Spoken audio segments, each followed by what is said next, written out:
जी नक्कीच. आपले प्रतिनिधी उल्हासनगरहून किरण तेलगोटे जोडले गेलेले आहेत. किरण, या ठिकाणी आपण पाहतोय अवघे थोडे तासच आता मतदानासाठी उरलेले आहेत. कशा प्रकारे उल्हासनगरमध्ये मतदारांचा प्रतिसाद पाहायला मिळालाय?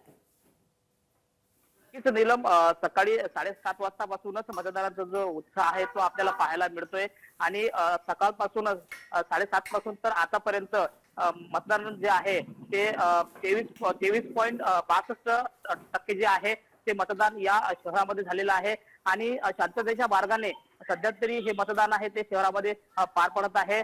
काहीचे कारणं होती की मतदारांची जी या प्रभागामधल्या मतदारांची नावे त्या प्रभागामध्ये आहेत, त्याच पद्धतीनं बोटावरची जी शाई आहे ती क्षणार्धात पुसली जाते. अशा प्रकारचे अशा प्रकारचे जे विषय होते त्यामुळे देखील शहरामध्ये गोंधळ जो आहे तो उडाला होता. मात्र आता शहरामध्ये एकंदरीत जर पाहायला गेलं तर मतदारांचा उत्साह जो आहे तो आता आपल्याला पाहायला मिळतोय. आता 5:30 पर्यंत हे मतदान असणार आहे आणि आता ह्या टप्प्यामध्ये मोठ्या संख्येने मतदान जे आहे ते होण्याची शक्यता आहे आणि प्रत्येक राजकीय पक्षांकडून मतदानाचा टक्का वाढवण्यासाठी आव्हान जे आहे ते केलं जात आहे आणि बहुमत नेमकं कोणाकडे असणार आणि कोणाचं पारड जळ असणार हे आता मतदार राजाच्या हाती आहे. आणि त्याचबरोबर 432 जे उमेदवार आहेत त्यांचं जे भवितव्य आहे ते आज जे मतपेटीमध्ये कैद होणार आहे. दिलं जी जी धन्यवाद किरण आणि भारत, आपण दिलेल्या सविस्तर माहितीसाठी.